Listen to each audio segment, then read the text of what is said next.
आराध्य के श्री चरणों में वंदन। आज की हमारी प्रशिक्षण कक्षा 21 द्वार पर उपासिका उर्मिला जी सुराना बेंगलोर ले रही हैं। आपने पहले भी इस विषय पर प्रशिक्षण दिया है, तो मैं बिना विलंब किए उनसे अनुरोध करूंगा कि वे अपना प्रशिक्षण सत्र प्रारंभ करें। आदरणीय उर्मिला जी। आराध्य के चरणों में मेरी वंदना। परम पूज्य गुरुदेव की श्री चरणों में मेरा भक्ति भरा नमन। आदरणीय सुशील जी भाई साहब, सभी उपस्थित तत्व में रुचि रखने वाले भाइयों और बहनों, हम 21 द्वार में 3 द्वारों की चर्चा कर चुके हैं। आज हम चौथे द्वार सहकाया की चर्चा कर रहे हैं। सहकाया में सारे संसारी जीव आ जाते हैं, क्योंकि संसारी आत्मा बिना शरीर के रह नहीं सकती है। तो सहकाया, सहकाया अर्थात शरीर, सहकाया यानी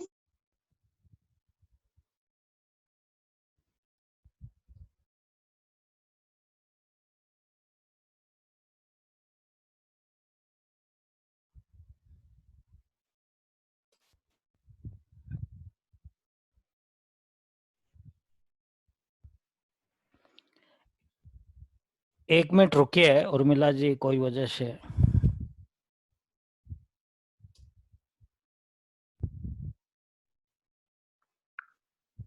हाँ उर्मिला जी, पुनः प्रारंभ कीजिए। ये जो द्वार है वह काया पर आधारित है। काय अर्थात शरीर। यहाँ शरीरधारी सारे प्राणियों को 6 भागों में विभक्त किया गया है। एकाय अर्थात अशरीर, और इसमें सिद्ध जीव आते हैं। तो सबसे जो पहला बोल है वह है सहकाया। सहकाया का पाठ समस्त जीवों की तरह समझना चाहिए, क्योंकि संसार के सारे जीव इसमें आ जाते हैं। संसार में रहने वाली कोई भी आत्मा शरीर के बिना नहीं रह सकती है। इसलिए सहकाया में जो सारे बोल हैं वो समस्त जीवों की तरह ही समझने चाहिए। अब हम पृथ्वी काय पर आ जाते हैं। दूसरा है पृथ्वी काय। पृथ्वी काय, अपकाय, तेजस काय, वायु काय और वनस्पति काय, यानी 5 स्थावर।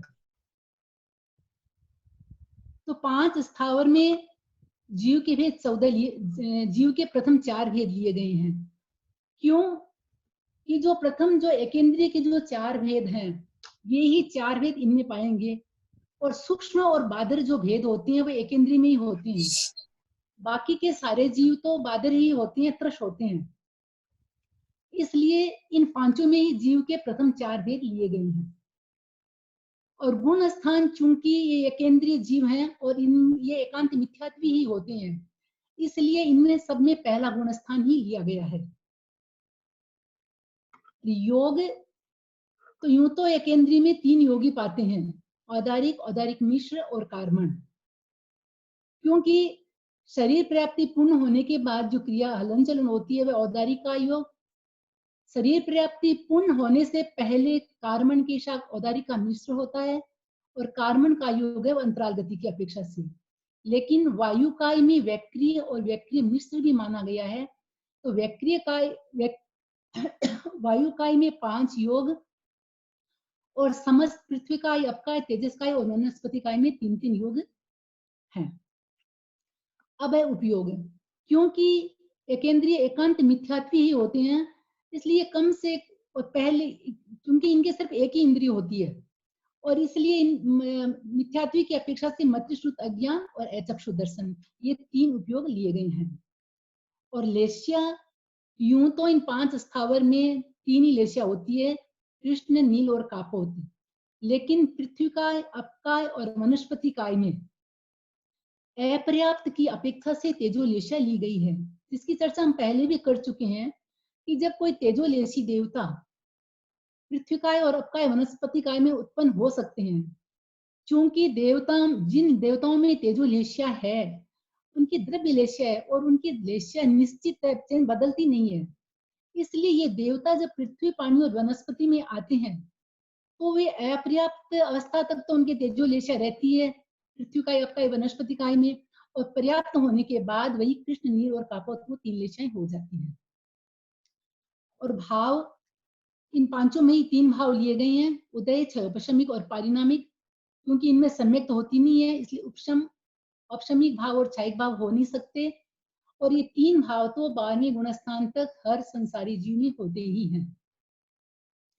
और आत्मा, ज्ञान आत्मा चूंकि सम्यक में होती है और चारित्र आत्मा वृत्ति में होती है, इसलिए इन 2 आत्मा को छोड़कर 6 आत्माएं ली गई है। लब्धि 5 है, क्योंकि हर संसारी जीव में 5 ही लब्धियां होती है। और वीर्य, प्रथम 4 गुण स्थानों में एक बाल वीर्य होता है, और ये प्रथम गुण स्थान के जीव हैं, इसलिए इनमें भी एक बाल वीर्य। और दृष्टि एक मिथ्या, और ये इनमें भवि और भवि दोनों ही जीव दोनों ही प्रकार के हो सकते हैं।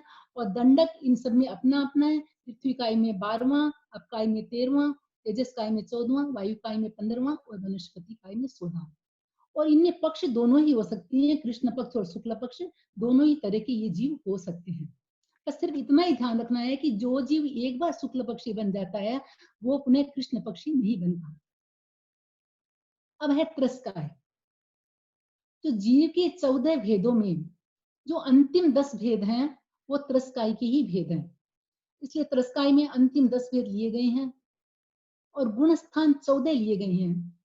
क्योंकि त्रस्काय में द्वेंद्रिय से लेकर संगी पंचेंद्रिय तक के सारे जीव आ जाते हैं, इसलिए इनमें 14 ही गुण स्थान लिए गए हैं। और योग 15 है, क्योंकि सारे गुण स्थानों के जीव हैं इसमें, इसलिए इनमें 15 योग लिए गए हैं। और उपयोग 12 हैं। उपयोग 12 ये सारे जो सारी चीजें सारी बोल लिए गए हैं, खाली जब दंडक का बोल आता है वहां पर सिर्फ 5 स्थावर काय का लिया गया, स्थावर काय को छोड़ा गया है। 5 स्थावर काय के अलावा सारे जीव त्रस ही होते हैं, इसलिए 19 दंडक ले लिए गए हैं और पक्ष दोनों ही हैं। अब हम आते हैं सहयोगी पर। योग अर्थात प्रवृत्ति, और प्रवृत्ति के आधार पर मन, वचन और काया, इन तीनों की प्रवृत्ति के आधार पर योग के 3 प्रकार किए गए हैं। तो 13वें गुणस्थान तक के सारे जीव ही सहयोगी ही होते हैं, क्योंकि 14वां एक गुणस्थान है वह ही अयोगी का है, इसलिए इसमें 13 ही गुणस्थान आ जाते हैं। और जीव के सारे ही भेद लिए गए हैं, जीव के जो 14 भेद हैं वो सारे ही सहयोगी हैं, इसलिए सारे ही लिए गए हैं। गुणस्थान प्रथम 13 और योग 15, क्योंकि ये सहयोगी जीव यदि अंतराल गति में है तो भी उससे कार्बन का योग तो उसके भी होता ही है, इसलिए योग 15 ही लिए गए हैं। और 13वें गुण स्थान में केवली समुद्र घात में भी कार्बन का योग होता है, इसलिए 15 ही योग इसमें आ जाते हैं, और योग तो स्पष्ट हैं। और उपयोग 12 ही, सारे उपयोग लेशिया उपयोग, चूंकि ये 13वें गुण स्थान तक के जीव हैं इसलिए सारे उपयोग आ गए। लेशिया भी 6, भाव 5, आत्मा सारे बोल आ गए इसमें, क्योंकि सारे ही जीव इसमें आ जाते हैं, इसलिए सारे ही बोल ले लिए गए हैं। अब है मन योगी। जब हम मन योगी की बात करते हैं तो जीव के 14 भेदों में सिर्फ एक जो 14वां भेद है वही मन योगी है, वही मन की प्रवृत्ति करता है।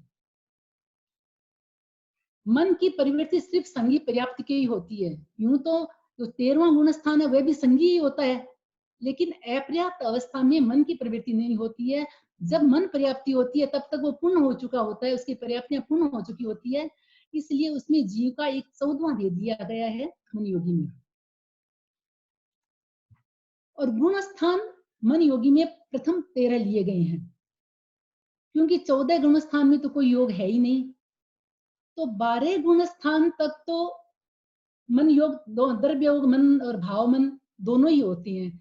लेकिन जब 13वां गुण स्थान आता है तो 13वें गुण स्थान में जो केवली होती है उनके वो भाव मन की उनकी अपेक्षा नहीं है, क्योंकि उनके तो केवल ज्ञान और केवल दर्शन प्रकट हो चुके हैं, इसलिए उन्हें भावमन की अपेक्षा नहीं है। या उनका जो ये मनोयोग होता है वह सिर्फ द्रव्य योगी की, द्रव्य मनोयोग की अपेक्षा से है।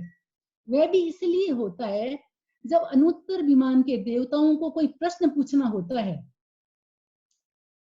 तब जब वो प्रश्न पूछते हैं तो यहाँ पर केवली उन मनोवर्गणा के पुद्गलों के आधार पर उस प्रश्न का उत्तर पुनः भेजते हैं। इसलिए उनमें ये द्रव्य मनोयोग माना गया, उनके भाव मनोयोग नहीं होता है। और योग और मनोयोग में योग 14 लिए गए हैं, कार्बन योग को छोड़ा गया है। क्यों? क्योंकि कार्बन का योग सिर्फ 2 ही जगह होता है, एक तो अंतराल गति में, दूसरा केवली समुद्घात के समय। तो अंतराल गति में मन योग नहीं होता है कि मन पर्याप्ति नहीं होती है, और केवली समुद्घात के समय में कार्बन का योग होता है, और वो होते हैं, लेकिन मन को काम में नहीं लेते हैं, उसमें मन योग नहीं होता है। इसलिए उसमें कार्बन का योग को छोड़ा गया है। उपयोग 12 ही है, 13 गुण स्थान तक मन योग है, इसलिए उपयोग 12 ही है। लेश्या 6, सारे गुण स्थानों की अपेक्षा से सारी चीजें आ जाती हैं। सिर्फ दंडक 16 लिए गए हैं, क्योंकि जो 5 स्थावर और 3 विकलेंद्रीय हैं, उनके मन नहीं होता, इसलिए उनको छोड़कर सारे ही जीव मन योगी में आ जाते हैं, और पक्ष दोनों लिए गए हैं। अब है वचन योगी। तो वचन योगी में 5 स्थावर काय के तो मन योग न होता है, न वचन योग होता है, दोनों योग होते ही नहीं है। और द्वेंद्रिय से लेकर संगीत पंचेंद्रिय तक के सारे जीवों के मन योग भी वचन योग होता है, लेकिन वचन योग में सिर्फ पर्याप्त जीव लिए गए हैं। जो तरस के 5 अपर्याप्त हैं, उनमें वचन योग नहीं लिया गया है, क्योंकि उन जीवों में वचन की प्रवृत्ति पर्याप्त होने के बाद ही वचन की प्रवृत्ति होती है। इस अपेक्षा से अपर्याप्त में वचन योग नहीं लिया गया है। सिर्फ पर्याप्त जीवों में तरस के जो 5 पर्याप्त हैं, उनमें वचन योग लिया गया है। और गुण स्थान प्रथम 13 ही है, और कार्बन का योग भी मन योग की तरह ही है, और सारा सिर्फ दंडक को छोड़कर सारे बोल मनोयोग की तरह ही है। सिर्फ वचन योग में 3 विकलेंद्रिय ले लिए गए हैं, 5 स्थावर को छोड़ा गया है, और पक्ष दोनों आ जाते हैं। अब तीसरा है कायोग।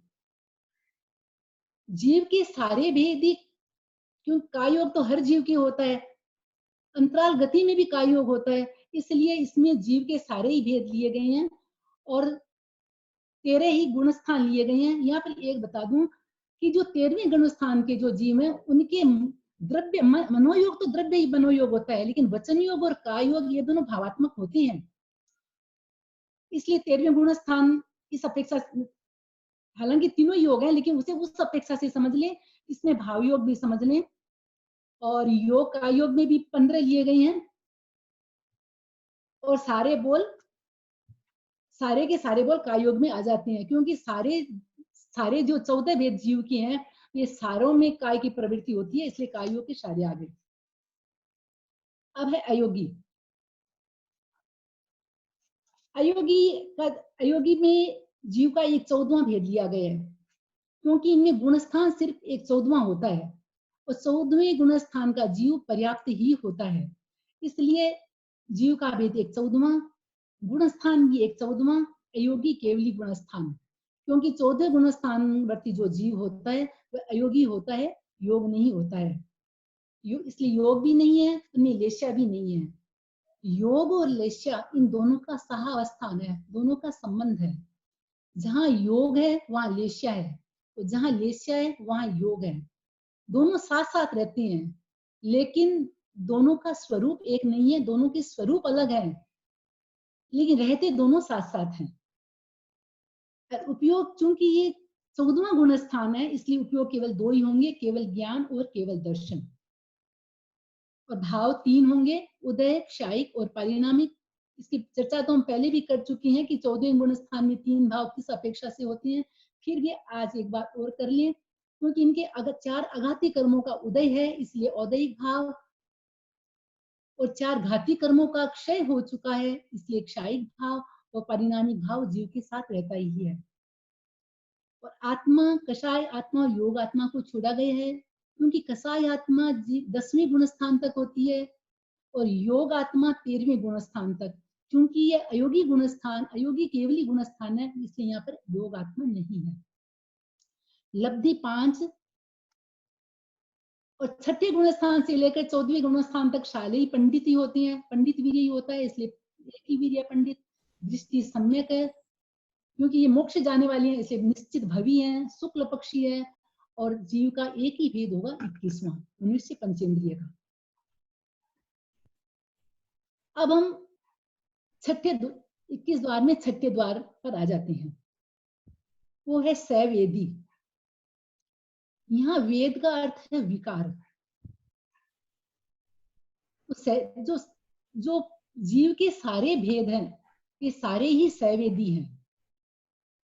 सिर्फ यहाँ ये जान लें कि जो जीव के प्रथम 12 भेद हैं वो सारे नपुंसक वेद वाले हैं, और जो 13वां और 14वां ये 2 भेद हैं, इनमें नारक के जीव है वो नपुंसक वेद ही है उनमें भी। और देवताओं में नपुंसक वेद नहीं होता, उनमें 2 वेद होते हैं, स्त्री वेद और पुरुष वेद। बस ये अलग है कि स्त्री वेद है वो दूसरे देवलोक तक स्त्री वेद है, और उसके बाद सिर्फ एक ही वेद है, पुरुष वेद।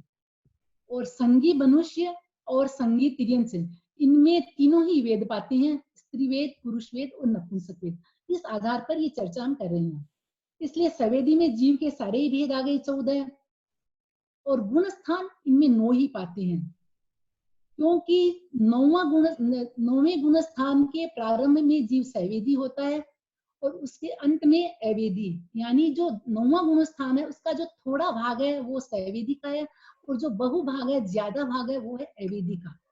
इसलिए 9वें गुण स्थान में सवेदी और अवेदी दोनों लिए गए हैं, दोनों अपेक्षाओं से ये 9वां गुण स्थान लिया गया है।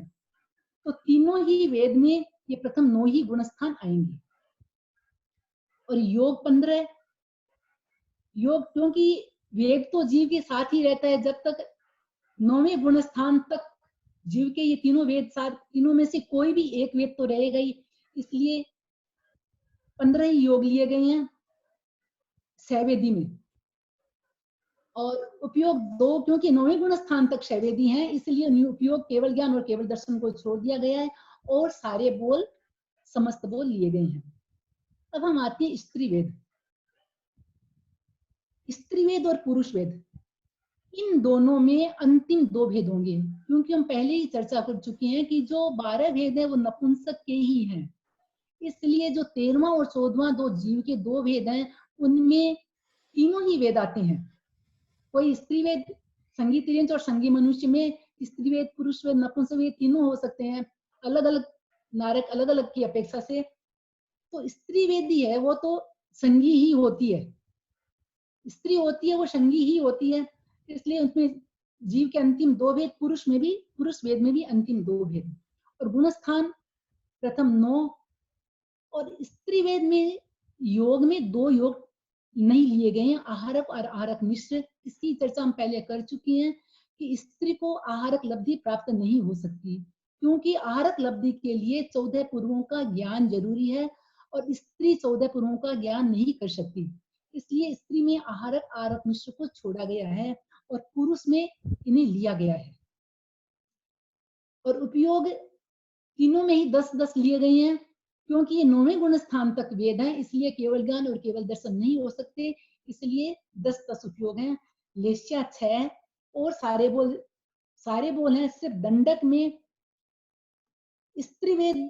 स्त्री चूंकि संगी ही होती है, इसलिए 5 स्थावर और 3 निकलेंद्रिय तथा नारकी को छोड़कर 15 दंडक लिए गए हैं। और पक्ष दोनों पक्ष हो सकते हैं, कृष्ण पक्ष और शुक्ल पक्ष। और पुरुष वेद में भी सिर्फ ये योग 15 लिए गए हैं, और सारे बोल स्त्री वेद की तरह ही है। अब है नपुंसक वेद।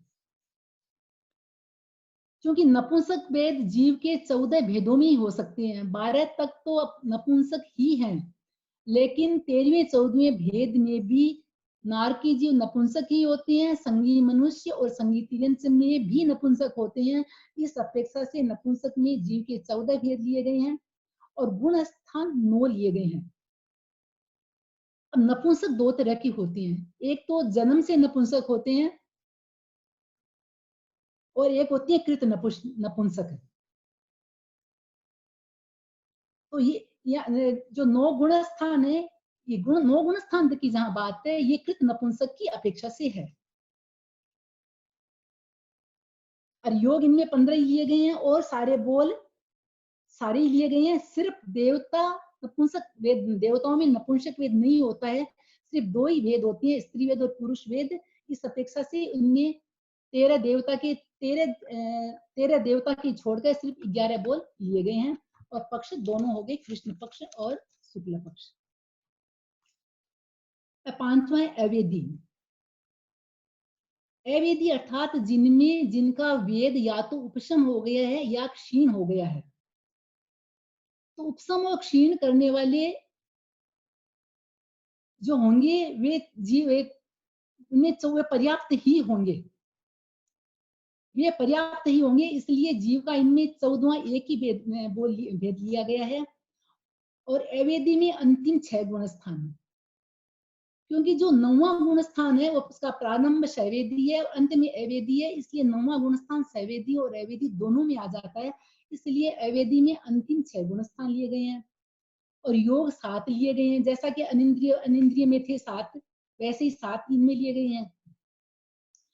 मन के 2, सत्य मन और व्यवहार मन। वचन योग के 2, सत्य वचन और व्यवहार वचन। औदारिक मिश्र और कार्मण, ये 7 योग लिए गए हैं। यहाँ औदारिक मिश्र और जो कार्मण है वो केवली समुद्घात की अपेक्षा से है। उपयोग 9 लिए गए हैं, क्योंकि जो अवेदी है वे 9वें गुण स्थान से हैं, इसलिए वे सम्यक्ति ही होंगे। इसलिए 3 अज्ञान को छोड़ा गया है, 9 उपयोग। और लेस्या 1 शुक्ल, क्योंकि 8वें गुण स्थान से लेकर 13वें गुण स्थान तक एक शुक्ल लेस्या ही होती है। 12वें गुण स्थान तक शुक्ल और 13वें की महाशुक्ल परम शुक्ल, इसलिए एक शुक्ल लेस्या ली गई है। और भाव 5, आत्मा 8, लब्धि 5। और पंडित, क्योंकि ये तो साधु ही होते हैं, पंडित दृष्टि भी सम्यक है और ये भवी ही होंगे। और इनमें दंडक सिर्फ एक 21वां ही होगा और पक्ष भी एक शुक्ल होगा। यहाँ ये ध्यान दे दें कि पहले गुण स्थान वाले जो जीव हैं उनमें कृष्ण पक्ष और शुक्ल पक्ष दोनों हो सकते हैं, लेकिन उसके बाद के जो भी गुण स्थान होंगे उनमें सिर्फ शुक्ल पक्ष ही होगा, चाहे वो सास्वादन हो चाहे वो तीसरा मिश्र गुण स्थान हो, ये सारे शुक्ल पक्ष में ही होंगे। अब हमारा जो 7वां द्वार है वह है सहकशाई। सहकशाय आत्मा की स्वाभाविक स्थिति नहीं है, ये आत्मा का स्वभाव नहीं है, ये विभाव है। तो ये कसाय 4 प्रकार के होते हैं, क्रोध, मान, माया और लोभ। तो जीव के जो 14 भेद हैं, तो सारे ही जीव, क्योंकि 10वें गुण स्थान तक कषाय मौजूद रहता है, इसलिए जीव के 14 ही भेद कषाय में आ जाते हैं, इसलिए 14 ही लिए गए हैं। और गुण स्थान प्रथम 10, क्योंकि जो सूक्ष्म लोभ है वह 10वें गुण स्थान तक रहता है और क्रोध, मान, माया 9वें गुण स्थान तक, इसलिए 10 गुण स्थान लिए गए हैं। और योग 15 ही होंगे, क्योंकि जीव के कसाय तो साथ ही रहता है। 10वें गुण स्थान में कसाय, 10वें गुण स्थान तक जब कषाय है तो अंतराल गति में भी कषाय है, क्योंकि अंतराल गति में भी जीव के पास 3 गुण स्थान, कोई से भी 3 गुण स्थान हो सकते हैं, पहला, दूसरा या चौथा, इन तीनों में से कोई भी गुण स्थान हो सकता है, इसलिए वो सहकशाई ही है। और उपयोग सिर्फ केवल ज्ञान और केवल दर्शन को छोड़ा गया है, क्योंकि सहकशाई 10वें गुण स्थान तक है और केवल ज्ञान 13वें गुण स्थान में उपलब्ध होता है, इसलिए केवल ज्ञान और केवल दर्शन को छोड़ा गया है। और सारे बोल इसमें लिए गए हैं, क्योंकि सारे जीव के 14 भेदों की अपेक्षा से ही है और 10 गुण स्थानों की अपेक्षा से, इसलिए सारी चीजें आ गई हैं। अब क्रोध, मान और माया, लोभ, इन चारों को ले लेते हैं एक साथ। क्रोध, मान और माया, इनमें जीव के भेद तो 14 ही होंगे और क्रोध, मान, माया इन 3 में 9 गुण स्थानी होंगे, क्योंकि 9वें गुण स्थान में क्रोध, मान या माया या तीनों या तो उपशम हो जाएंगे या फिर क्रमशः क्षीण हो जाएंगे। यदि जीव उपशम श्रेणी ले रहा है तो पहले क्रोध, फिर मान और फिर माया, ये क्रमशः उपशम अगर जीव आगे बढ़ जाएगा, 11वें गुण स्थान में आ जाएगा। और यदि जीव शपथ श्रेणी ले रहा है तो 9वें गुण स्थान में क्रोध, मान और माया ये क्षीण, क्रमशः क्षीण हो जाएंगे। और लोभ का भी अधिकांश भाग 9वें गुण स्थान में क्षीण या उपशम हो जाता है। इसलिए इन 3 में 9 गुण स्थान लिए गए हैं और लोभ कषाई में सूक्ष्म लोभ की अपेक्षा से 10वां गुण स्थान लिया गया है। और योग 15 ही हो गए, क्योंकि जीव सहकशाई ही रहता है निरंतर 10वें गुण स्थान तक। और उपयोग 10 लिए गए हैं केवल ज्ञान और केवल दर्शन को छोड़कर, और सारे बोल ज्यों की त्यों लिए गए हैं, सारे ही बोल आ जाएंगे। अब है एकशाई। एकशाई में अंतिम 4 गुण स्थान होते हैं, 11वां, 12वां, 13वां और 14वां। क्योंकि 11वां गुण स्थान से एकशाई है, इसलिए इसमें जीव का भेद सिर्फ एक ही 14वां ही पाया जाएगा, क्योंकि ये संगी पर्याप्त ही होगा। इसलिए जीव का भेद सिर्फ एक 14वां और गुण स्थान अंतिम 4। 11वें गुण स्थान में जो कषाई है उपशम है, और 12वें, 13वें, 14वें में क्षीण हो जाते हैं, क्योंकि मोह कर्म 12वें गुण स्थान के प्रथम समय में ही मोह कर्म क्षीण हो जाता है। और यहाँ तो सिर्फ एक सूक्ष्म लोभ रहा है, और तो सारे पहले ही क्षीण हो चुके हैं। तो सूक्ष्म जो लोभ है, जो संज्वलन कसाई में भी जो सूक्ष्म लोभ है, वो भी 12वें गुण स्थान के प्रथम समय में समाप्त हो जाता है और जीव एकसाई बन जाता है। और 11वें गुण स्थान में उपशम की अपेक्षा से है, कषाय के उपशम की अपेक्षा से है, क्योंकि 11वें गुण स्थान में मोह कर्म संपूर्ण रूप से उपशम होता है। और इसमें भी योग 7 लिए गए हैं, अवेदी की तरह ही या अनिंद्रिय की तरह ही। और उपयोग 9, 3 अज्ञान को छोड़कर, क्यों एकशाय और 11वें गुण स्थान से है, इसलिए 3 अज्ञान को छोड़ा गया और मिथ्यात्व हो ही नहीं सकते। और लेस्या एक शुक्ल है, क्योंकि 8वें गुण स्थान से शुक्ल लेस्या होती है, शुक्ल लेस्या ही होती है। यूं तो शुक्ल लेस्या पहले गुण स्थान से ही होती है, लेकिन 8वें गुण स्थान से सिर्फ शुक्ल लेस्या है 13वें गुण स्थान तक। और भाव 5 ही होते हैं। ये 11वें गुण जो एकसाई है, इसमें भाव 5 होते हैं। अब यदि 11वें गुण स्थान को ही लें तो एक व्यक्ति में 5 भाव हो सकते हैं। इस एक व्यक्ति में 5 भाव कैसे होते हैं, इसको हम समझते हैं। कि अब हमें समझे कि मोह कर्म की 2 प्रकृतियां हैं, एक है दर्शन मोहनी है, दूसरी है चारित्र मोहनी है।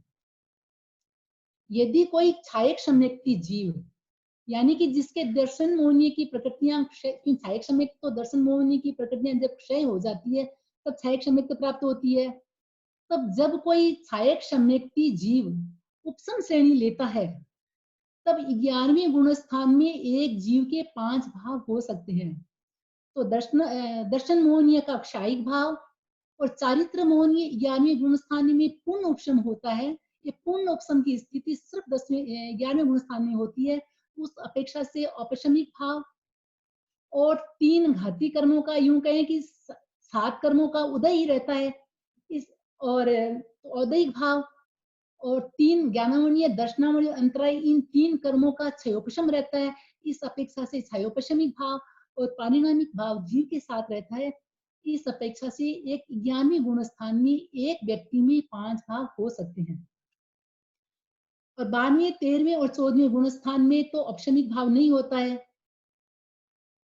वहां सिर्फ 12वें गुण स्थान में 3-4 भाव हो सकते हैं, क्योंकि घाती कर्मों का अभी भी वहां उदय है।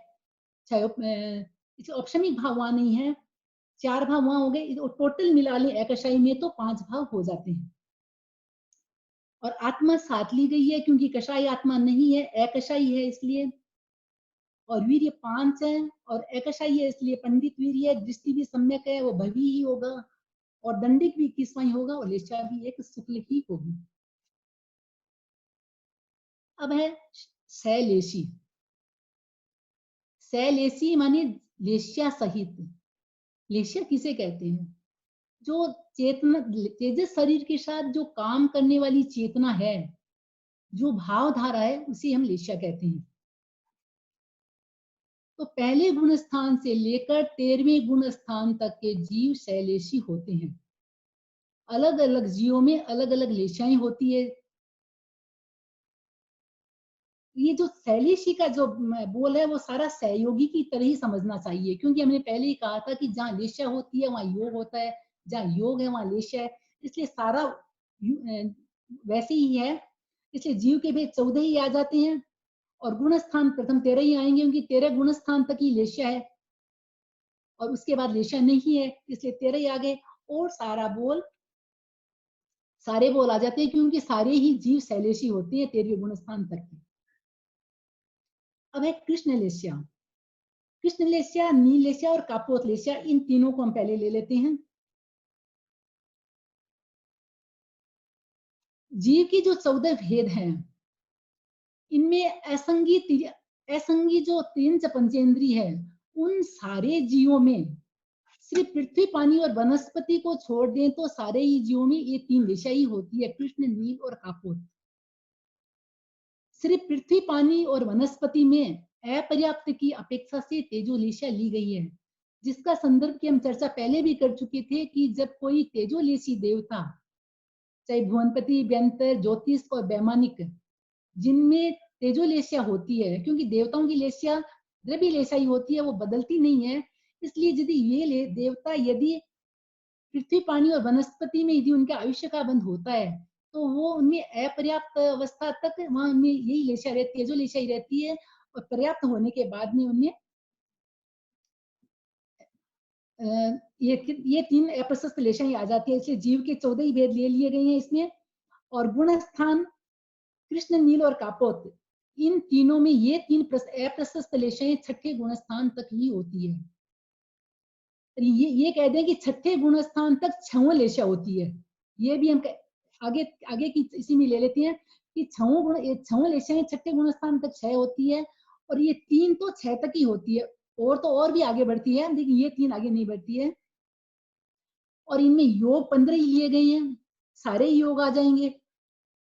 और उपयोग, क्योंकि छठे गुण स्थान तक के जीवों की बात है, इसलिए उपयोग इनमें केवल ज्ञान और केवल दर्शन नहीं हो सकता, 10 उपयोग लिए गए हैं। और यहाँ जो योगी की चर्चा आपने अभी की कहा था कि 15 योग लिए गए हैं, तो यहाँ पर जो ये आहारक आरक मिश्र भी लिया गया है, तो हम ये ध्यान दे लें कि जो चाहे आहारक लब्धि हो चाहे व्याक्रिय लब्धि हो, ये छठे गुण स्थान के बाद में लब्धि का प्रयोग नहीं होता है।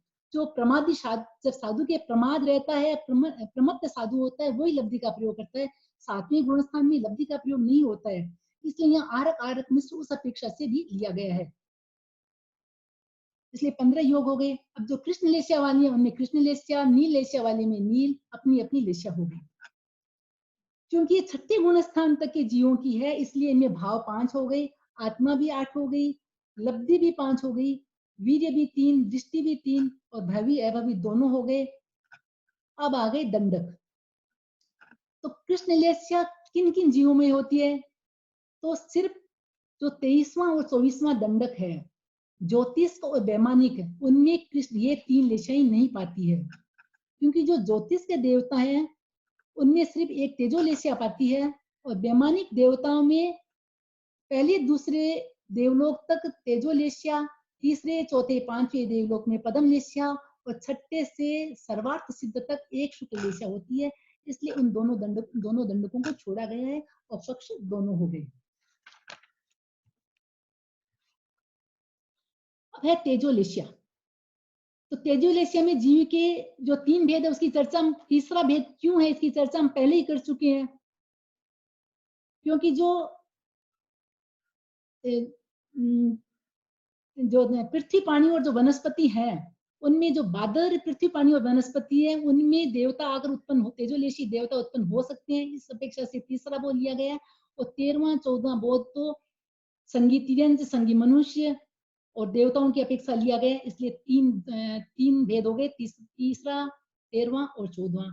और गुण स्थान तेजोलेशा और पद्मलेशा में दोनों ही लिए गए हैं, क्योंकि 7वें गुण स्थान तक तेजोलेशा और पद्मलेशा है, और योग 15 ही हो गए, और उपयोग 10 ही होंगे, क्योंकि ये 7वें गुण स्थान तक की है, इसलिए उपयोग सारे हो जाएंगे। तेजोलेशा वाले में तेजोलेशा, पद्म वाले में पद्मलेशा, और सारा जो का त्यों सिर्फ दंडक अपने अपने हो गए, क्योंकि तेजोलेशा में नारकी का, तेजस का, वायु का 3 विकलेंद्रिय के दंड को छोड़ा गया है और सारे दंडक लिए गए हैं। और पद्मलेशा में संगीत यंत्र, संगी मनुष्य और वैमानिक देवता के ये 3 दंडक लिए गए हैं।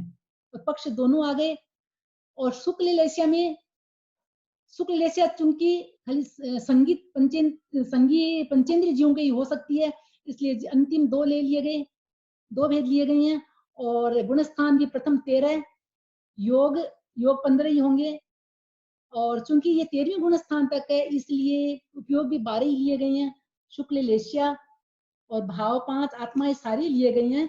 और शुक्ल लेस्या भी सिर्फ 20वें, 21वें और 24वें दंडक में ही हो सकती है, इसलिए 3 दंडक लिए गए हैं और पक्ष दोनों लिए गए हैं। तो आज हम यहीं तक रखते हैं। एक LAC और ले लें।